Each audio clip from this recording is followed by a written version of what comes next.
जंगल की चुड़ैल। समीर और उसका छोटा भाई वीर अपने मामा के घर से छुट्टियां बिता के घर लौट रहे थे। घर जल्दी पहुंचे, इस वजह समीर ने जंगल वाले शॉर्टकट से जाने का निर्णय लिया। मगर वीर उस रास्ते से आने के लिए तैयार न था, क्योंकि बड़े बूढ़ों से उसने जंगले में चुड़ैल और भूत प्रेत की कहानियां सुन रखी थी। वह बोला, भैया मैं जंगले के रास्ते नहीं आऊंगा, क्योंकि वहां चुड़ैल का साया है। समीर बोला, क्यों, तू बेकार में डर रहा है?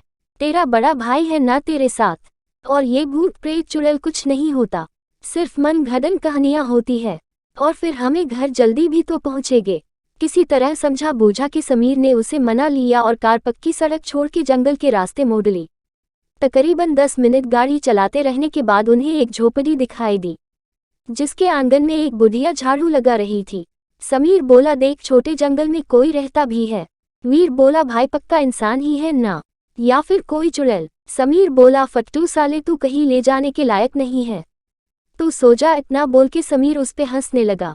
आगे चलकर थोड़ी देर बाद उन्हें फिर से वही झोपड़ी दिखाई दी, और वही बुढ़िया आंगन में बैठी थी। वीर बोला, समीर भाई देखो, वही बुढ़िया और झोपड़ी यहाँ फिर से आ गई। लगता है आज हम मरने वाले हैं। समीर बोलो, फिर से हो गया तेरा चालू, कोई और झोपड़ी भी तो हो सकती है। बुढ़िया को हमने नजदीक से थोड़ी न देखा है। ये बोलकर उसने वीर का मुंह बंद करा। पर थोड़ी देर बाद जब वही झोपड़ी फिर से दिखी, और इस बार समीर की भी फट के हाथ में आ चुकी थी। डर से उसका चेहरा पिला पड़ने लगा, और वीर के चेहरे पर तो हवाएं उड़ चुकी थी। समीर वीर से बोला, मुझे तेरी घड़ी दे। वीर रोते रोते बोला, क्यों, मरने से पहले मरे घड़ी लेना चाहते हो? समीर ने घड़ी में टाइम देखा। शाम के 5 बज चुके थे।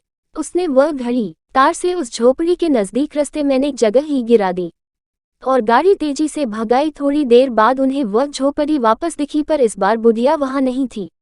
वीर रोते रोते बोला, भाई अब हम पक्का मरने वाले हैं।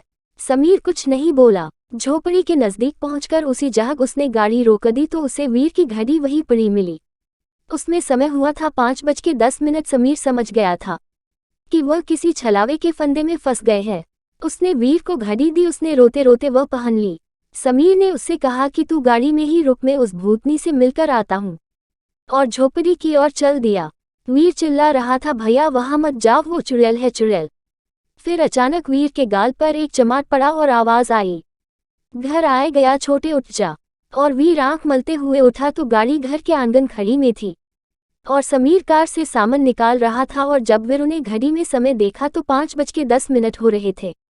समीर ने आके उससे पूछा, तू नींद क्या बड़बड़ा रहा था बे? आज हम मरने वाले हैं, आज हम मरने वाले हैं।